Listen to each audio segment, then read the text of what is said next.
Hello friends, welcome to my YouTube channel. आज मैं आपको बताने वाली हूँ इनपुट टैक्स और output tax. What is input tax और आउटपुट टैक्स। तो यहाँ पे एक सिंपल चार्ट हमारी बुक में दिया है, ठीक है। यहाँ पे CGST, यहाँ पे जो मैन्युफैक्चरर वॉच बनाता है,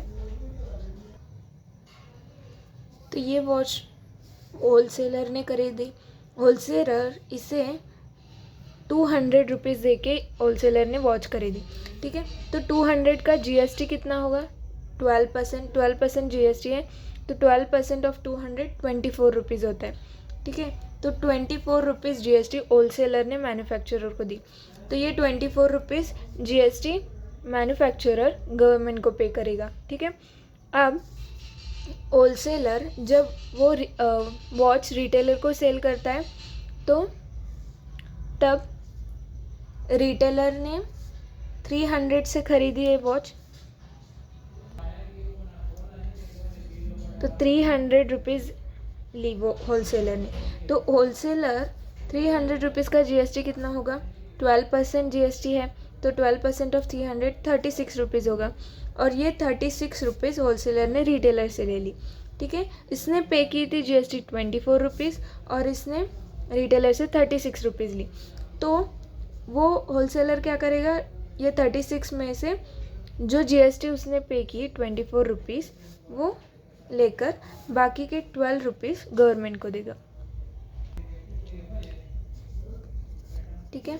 तो जब ये रिटेलर ये कस्टमर को बेचेगा वो वॉच, तो उसने 400 रुपीज़ को बेची, तो 400 का 12% GST 48 रुपीज़ होगा।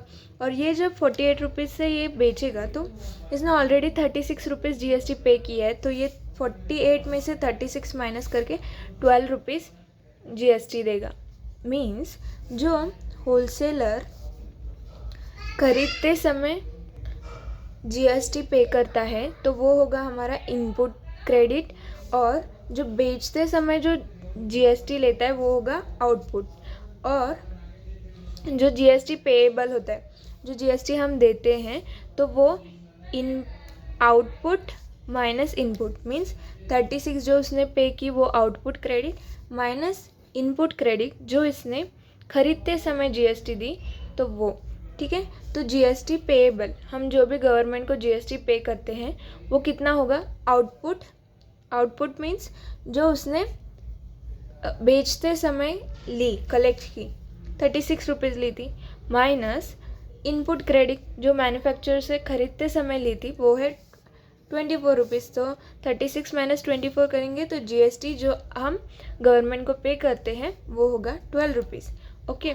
ऐसे ही जब रिटेलर खरीदते समय 36 रुपीज़ पे करता है GST, और बेचते समय कस्टमर से 48 रुपीज़, 400 का 12% 48 रुपीज़ GST लेता है। मीन्स जो इसका GST पेएबल होगा वो होगा, जो ये है इनपुट टैक्स क्रेडिट, ये है आउटपुट टैक्स। जो खरीदते समय जो होता है वो होता है इनपुट टैक्स क्रेडिट, और जो बेचते समय जो हम GST कलेक्ट करते हैं वो है आउटपुट टैक्स। तो output tax minus input tax, तो 48 माइनस 36 होगा 12। सो ये हमारा GST पेएबल, ओके। सो यहाँ पे हमारे बुक में दिया है what is input tax credit.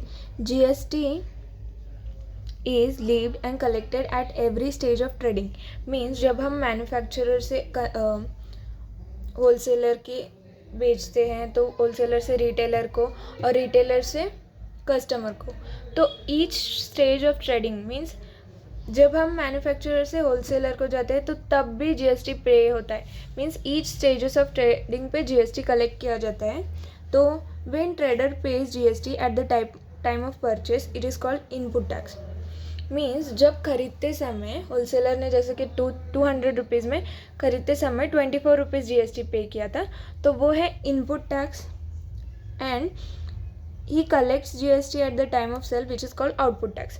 और जब वो रिटेलर को 300 रुपीज़ में बेच रहा था, तो उसने 36 रुपीज़ कलेक्ट किया, तो वो है हमारा output tax. At the time of paying GST to the government, a trader deducts the input tax from the output tax. Means जब हम गवर्नमेंट को जब भी जीएसटी पे करते हैं तो हम आउटपुट टैक्स जो हमने 36 रुपीज़ पे की उससे माइनस जो हमने इनपुट टैक्स जो खरीदते समय जो टैक्स दी थी वो उससे माइनस करके हम गवर्नमेंट को पे करते हैं।